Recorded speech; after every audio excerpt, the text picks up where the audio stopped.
Assalamualaikum warahmatullahi wabarakatuh.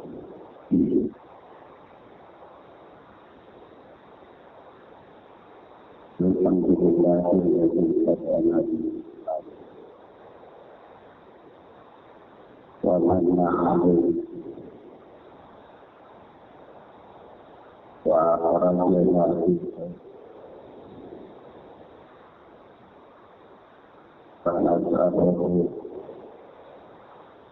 التوفيق منا والحفظ مما يكره فنصلي وسلم على سيدنا محمد بن عبد الله وعلى آله وأصحابه ومن سار على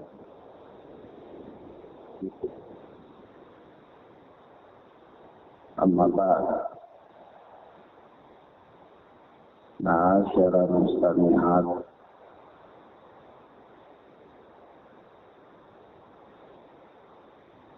جماعة penyajian Ahad sore a'adzani Allah wa iyyakum yang mudah-mudahan dimuliakan Allah Subhanahu wa ta'ala. Kita lanjutkan pelajaran kita dengan kitab Al-Wajib oleh Dr. Abdul Aziz Badawi hafizana wa hafizahullah. Kita masih berada pada kitab Taharah, pembahasan tentang hal-hal yang berkaitan dengan taharah. Dan pada pertemuan kemarin kita telah berbicara tentang jenis-jenis air, yakni air yang bisa digunakan untuk bersuci dan air yang tidak bisa digunakan untuk bersuci. Kapan air itu dikatakan najis, air yang najis, dan kapan air itu dia tetap pada kesuciannya. Dan ini telah berlalu penjelasannya pada Ahad kemarin. Dan pada pertemuan ini kita masuk pada bab yang kedua dari kitab Taharah, yakni berkata Syekh Dr. Abdul Aziz Badawi hafizana wa hafizahullah, babun najasat, bab keterangan tentang hal-hal yang berkaitan dengan najis, perkara-perkara yang berkaitan dengan najis. Maka kata beliau, an-najasatu jam'u najasatin. An-najasat berbagai najis itu adalah bentuk jamak dari kata najasah, satu najis.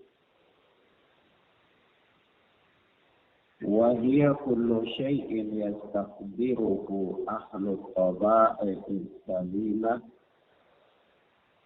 wa yatahaffaduna anhu wa yasiluna thiyaba idza asabahum kal-adrati wal baul.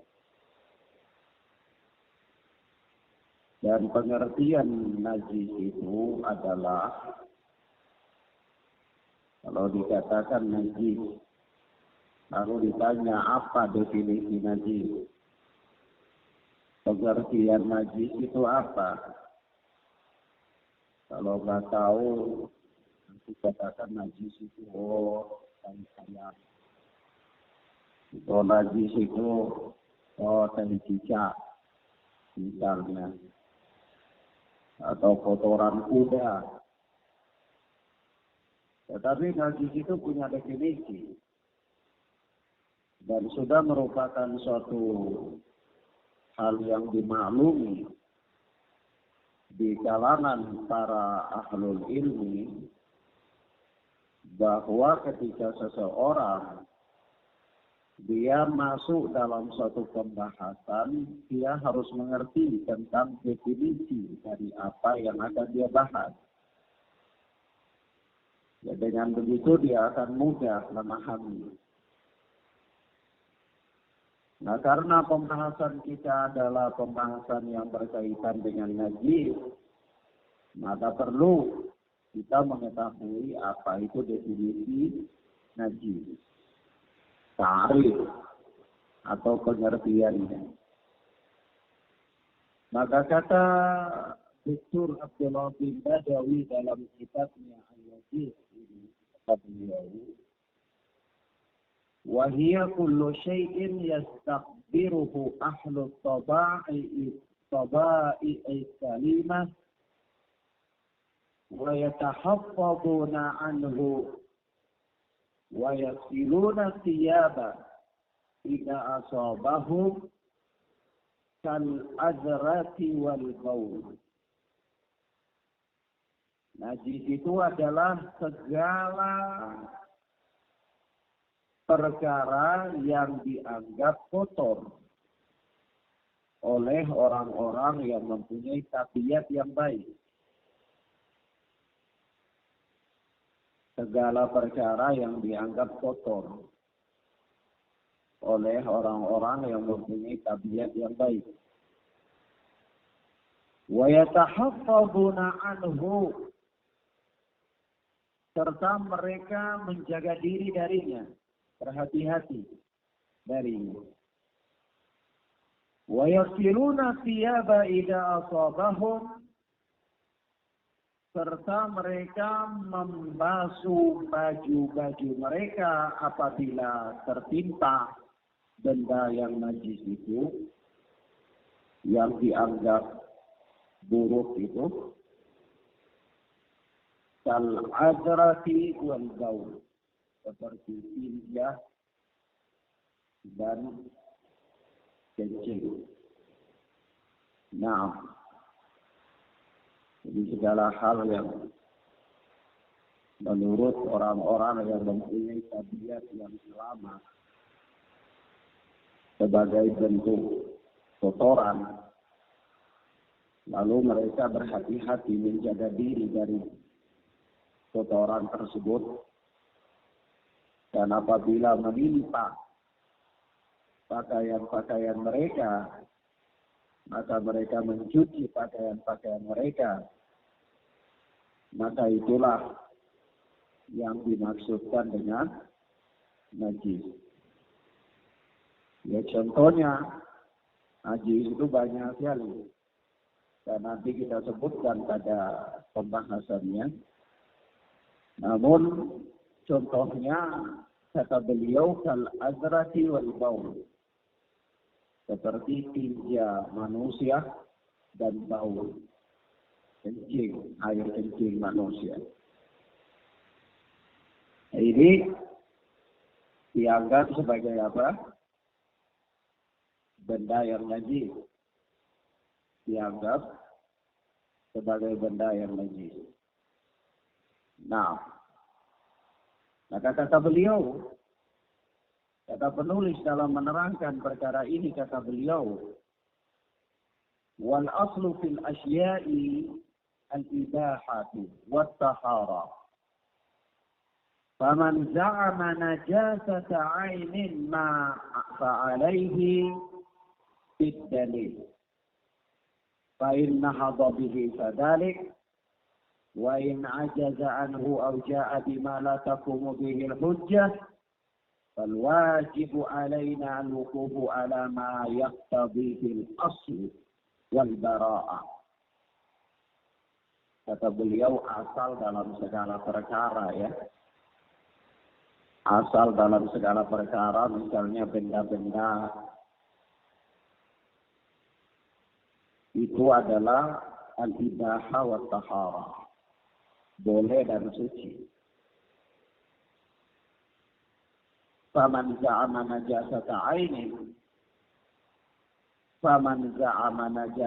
'ainin ma fa'alaihi bid-dalil. Maka barang siapa yang mengklaim tentang najisnya suatu benda tertentu, maka dia wajib untuk mendatangkan dalil, datangkan keterangan.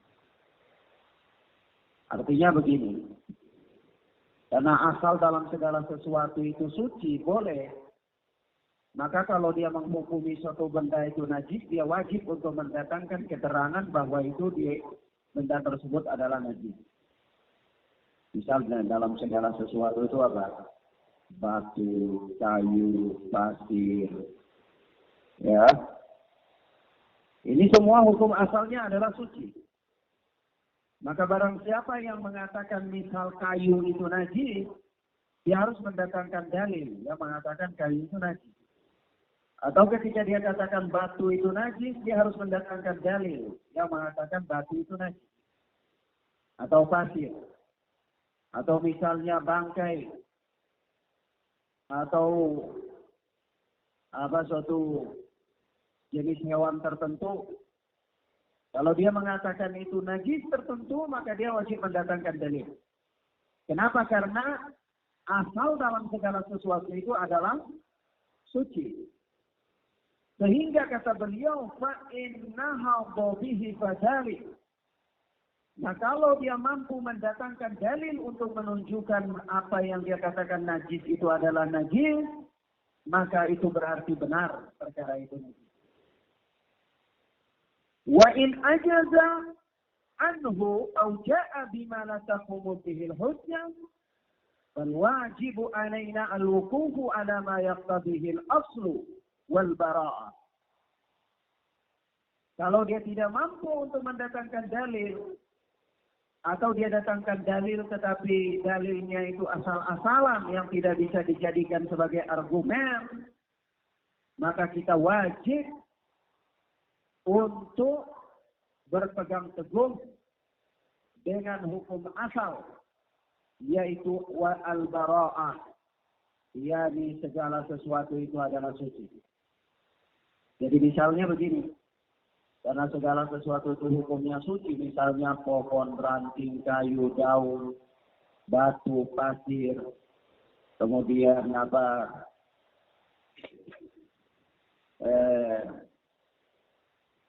buah-buahan misalnya. Sehingga kalau salah seorang dia menghukumi, dia katakan, oh tidak, ini kayu, ini adalah najis. Atau dia katakan batu jenis ini adalah najis. Atau dia katakan buah-buahan ini, misalnya durian adalah najis. Kalau dia harus mendatangkan dalil, bukti, keterangan. Keterangan dari dalam Al-Quran atau Sunnah yang menunjukkan perkara tersebut adalah najis. Tapi kalau sekiranya dia tidak mampu mendatangkan najis, maka kita kembali kepada hukum asal. Berarti benda itu adalah suci. Karena hukum asal segala sesuatu itu adalah suci. Paham ya? Jadi segala sesuatu itu suci, kayu-kayu, batu, hewan, daun-daun, pohon, dan seterusnya, tanah, semua itu hukum asalnya suci. Sehingga barang siapa yang menghukumi daun tertentu najis, atau batu tertentu najis, atau kayu tertentu najis misalnya, maka dia wajib untuk mendatangkan dalil. Tapi kalau sekiranya dia tidak mampu mendatangkan dalil, maka kembali kepada hukum asal, yaitu suci. Kalau ada orang yang katakan tidak, Ustaz, kertas itu najis, kita katakan kepadanya, datangkan dalil dari Al-Quran atau Sunnah yang mengatakan dari kertas itu najis. Kalau dia bilang tidak ada, kita katakan oh berarti kembali kepada hukum suci. Begitu. Sampai di sini paham ya? Paham ya? Baik. Itu hukum asal. Maka dari itu ada dalil-dalil syar'i dari Al-Quran maupun Sunnah yang menunjukkan tentang beberapa perkara tertentu itu dianggap sebagai najis. Dianggap sebagai najis. Jadi dia mengeluarkan dia dari hukum asalnya. Hukum asalnya segala sesuatu itu suci bukan najis, kecuali yang ditunjukkan oleh dalil. Maka ada beberapa keterangan dalil yang menunjukkan tentang beberapa benda-benda itu dianggap dalam pandangan agama sebagai benda yang najis. Nah, di antaranya yang pertama dan kedua, baulul adami wa ghaituhu. Yani kencing manusia dan tinjanya. Itu adalah apa? Najis. Karena ditunjukkan oleh dalil. Ditunjukkan oleh dalil. Maka kalau tidak ada ditunjukkan oleh dalil, berarti kita kembali kepada hukum asal bahwa dia adalah suci. Tetapi ada dalil yang mengatakan bahwa apa kencingnya manusia dan kotorannya manusia itu najis, maka kita katakan bahwa benda itu adalah najis. Ya diantaranya dalilnya adalah apa? Hadis Anas bin Malik radhiyallahu taala anhu yang dikeluarkan oleh Imam Bukhari dan Muslim dalam sahih keduanya. Itu apa kata Anas bin Malik? Anna a'rabiyan bala fil masjid fa qama ilaihi ba'dul qaum. Suatu ketika ada seorang Arab Badui, Arab primitif, dia datang, lalu dia kencing di salah satu sudut masjid. Ya memang masjid di awal-awal Islam itu belum ada bangunannya kayak begini ya.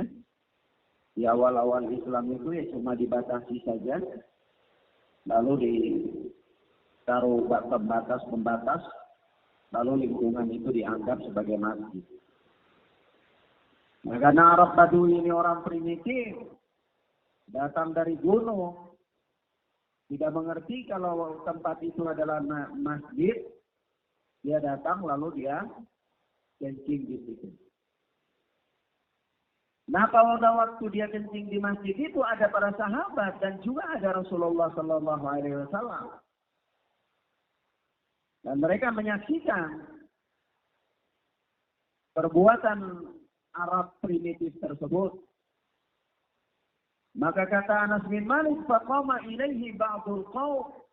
Maka sebahagian orang bangkit kepada orang ini untuk melarang dia.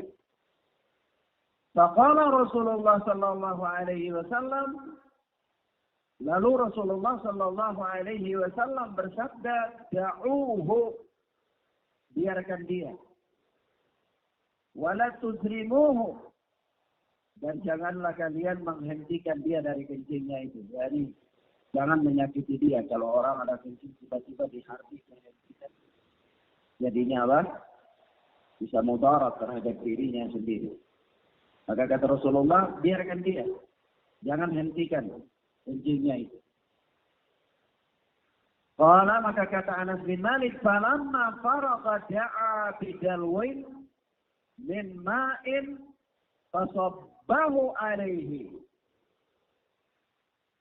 Anas bin Malik berkata, maka tatkala orang ini dia selesai daripada kencingnya itu, maka Rasulullah Sallallahu Alaihi Wasallam memintakan seember air, lalu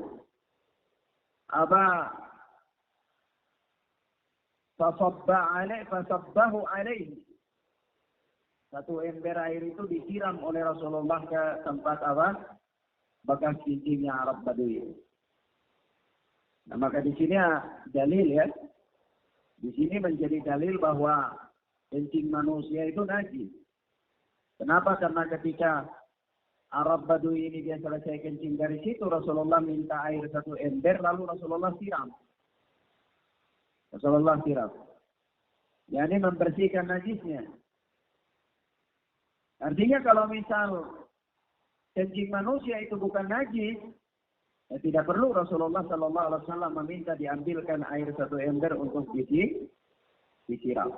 Ya. Nah, oleh sebab itu, hadis ini menjadi dalil, menjadi keterangan hukum kepada kita bahwa kencing manusia itu adalah najis. Kalau sekiranya tidak ada dalil yang menunjukkan bahwa kencing manusia itu najis, maka kembali kepada hukum asal pastinya, bahwa dia bukan najis. Dia adalah suci. Tetapi karena ada dalil, dan diantaranya adalah hadis Anas bin Malik ini, maka ini menunjukkan kepada kita bahwa kencing manusia adalah najis. Begitu pula tinja manusia. Nah, yang ketiga dan keempat, al-madyu wal-wadyu. Al-madyu wal-wadyu. Yani madi dan wadi. Madi dan wadi.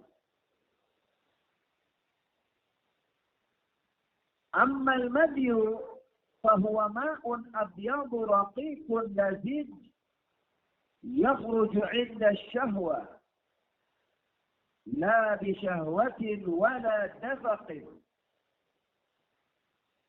ولا يعقبه فتور وربما لا يحس بخروجه ويكون ذلك للرجل والمرأة وهو نجس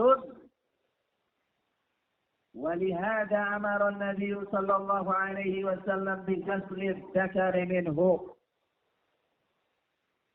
Kata penulis, kata Syekh Abdullah bin Badawi rahimahullah, ketika beliau mengatakan bahwa di antara benda-benda yang dianggap najis itu yang ketiga dan keempat adalah madi dan wadi. Lalu apa itu madi?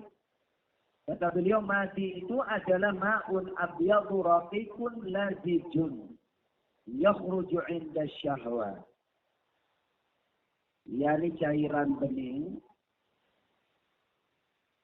halus yang lengket, yakhruju 'inda syahwa, yang keluar dari seseorang tatkala dia berada dalam keadaan syahwat. Ketika dia berada dalam keadaan syahwat, laki-laki maupun perempuan, apabila dia berada dalam keadaan syahwat, lalu keluar cairan yang putih, bening, maka itu namanya apa? Najis. Dan itu hukumnya najis. Hukumnya apa? Najis. Kalau keluar madi, membatalkan wudu. Dan wajib dibersihkan karena dia adalah najis. Kata beliau, wa ammal wadiyu, adapun wadi. Apa itu wadi? Kata beliau, fa huwa ma'un abyadu sakhinun yakhruju ba'da al-baul wa huwa najisun. Adapun wadi itu adalah cairan putih yang agak kental keluar tatkala seseorang selesai buang air kecil. Biasanya kalau seseorang buang air kecil, ya kadang-kadang di akhir dari buang air kecil itu kadang-kadang ikut keluar cairan bening. Ketika dia pipis selesai itu keluar cairan bening yang agak kental. Maka cairan ini namanya wadi. Cairan ini namanya apa? Wadi. Hukumnya apa? Najis. Hukumnya najis. Maka kalau dia keluar itu membatalkan wudu. Dan kalau dia terkena pakaian juga maka harus dibersihkan. Paham ya? Maka di sini dari penjelasan Syekh ini kita dapati ada Ya, kita baru sampai pada 4 jenis benda yang dinamakan atau disebut oleh syariat, oleh agama sebagai benda yang najis. Ingat, segala sesuatu itu kalau tidak ada dalil yang mengatakan dia najis, maka kembali kepada hukum asal bahwa dia suci. Tapi kalau ada dalil yang mengatakan dia najis, maka kita hukumi dia adalah najis. Nah, di antara dalil-dalil yang menunjukkan benda-benda tertentu itu najis, di sini kita baru baca 4. Yaitu yang pertama adalah kotoran manusia, yang kedua kencing manusia, yang ketiga madi, dan yang keempat wadi.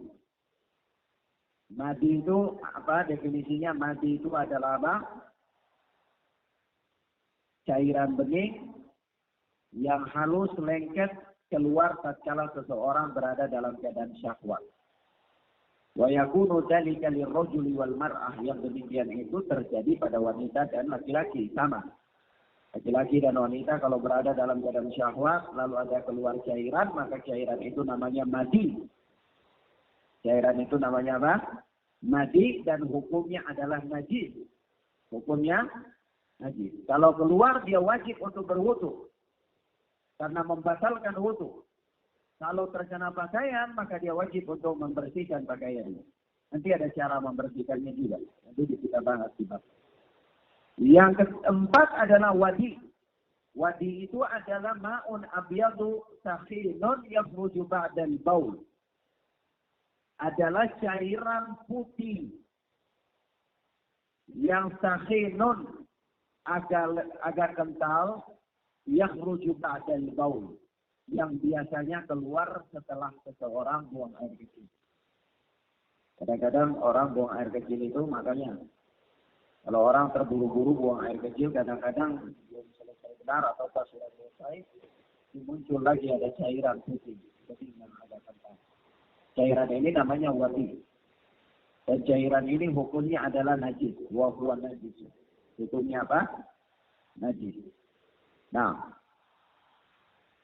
baik. Yang kelima, rautu ma la yu'kalu lahmuhu.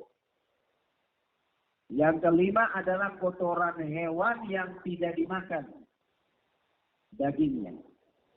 Jadi hewan-hewan yang tidak dimakan itu, hewan-hewan melata yang tidak dimakan dagingnya, itu kotorannya najis. Seperti apa? Nah, kalau cicak nanti ada pembahasan sendiri ya. Ini kita masih pada hewan melata. Jika ada hewan apa? Melata. Hewan melata itu seperti hewan kambing, sapi, tapi yang tidak dimakan. Hewan-hewan ini yang tidak dimakan. Hewan-hewan yang tidak dimakan seperti apa? Kucing. Kucing nanti diperselisihkan oleh para ulama, tapi ini atau itu oke. Misalnya yang tidak dimakan apa ya? Tinggalo. Musang, ya. Musang. Terus ya. Itu apa bahasa Indonesia ya? Nah, kuskus. Nah, kuskus juga itu tidak dimakan ya. Ada najis juga itu, kotorannya najis. Nah, baik. Jadi dari sini, dari pemahaman ini kita dapati pelajaran. Perhatikan baik-baik. Kita dapati pemahaman terbalik bahwa berarti hewan-hewan yang dimakan dagingnya itu kotorannya bukan najis. Saya tanya, kotoran ayam itu najis atau bukan? Hah? Ayam itu dimakan apa tidak? Oh, berarti najis apa bukan? Bukan. Nanti kalau Ustaz baunya ya itu lain lagi urusan. Ya. Tapi sekarang kita bicara tentang najis atau bukan najis. Sekarang kita tanya, kotoran sapi najis apa bukan? Kotoran sapi itu najis apa bukan? Sapi itu dimakan dagingnya apa tidak? Makannya, apalagi kalau buat rendang. Ya. Makanya apa? Kotoran sapi itu bukan najis. Ingat baik-baik. Rautu ma la yukalu lahmuhu. Kotoran hewan yang tidak dimakan dagingnya itu kotorannya najis. Berarti hewan yang dimakan dagingnya kotorannya bukan najis. Baik, pertanyaan, kotoran kambing itu najis atau bukan? Bukan. Kenapa? Dagingnya dimakan. Baik, barakallahu fikum. Sampai di sini ya. Sampai di sini kita baru bicara tentang 5 benda yang dianggap dalam pandangan agama secara dalil bahwa benda-benda itu dianggap atau digolongkan sebagai benda. Ya, baik. Bila-bila kita cukupkan sampai di sini. Ya, mudah-mudahan bermanfaat bagi kita insyaallah ta'ala. Masih ada lagi beberapa perkara yang lain, insyaallah kita sampaikan pada pertemuan berikutnya. Wallahu a'lam bishawab. Hadanallahu wa iyyakum wa barakallahu fikum. Subhanakallahumma wa bihamdika asyhadu an la ilaha illa anta.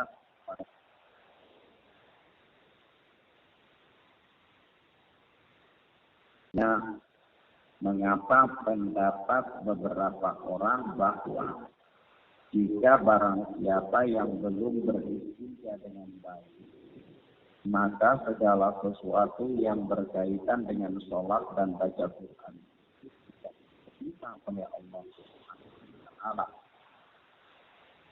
Baik. Nah, ini berkaitan dengan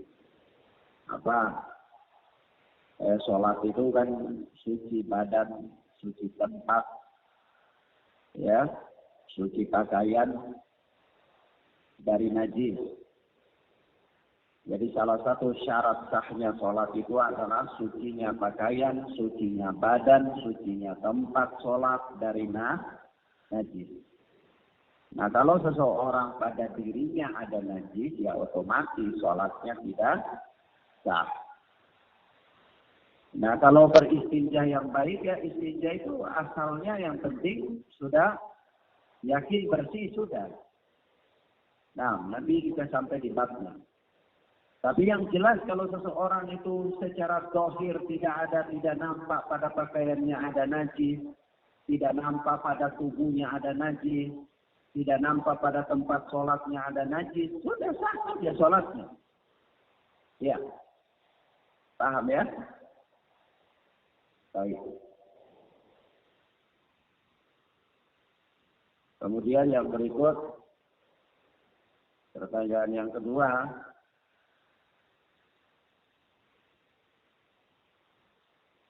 umur berapakah anak mengajarkan istinja yang baik dan benar?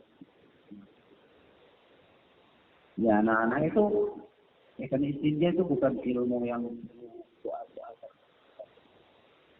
ya cukup dibersihkan saja kotoran sudah. Ya ketika anak itu dia sudah bisa mandiri, ya dia diajarkan.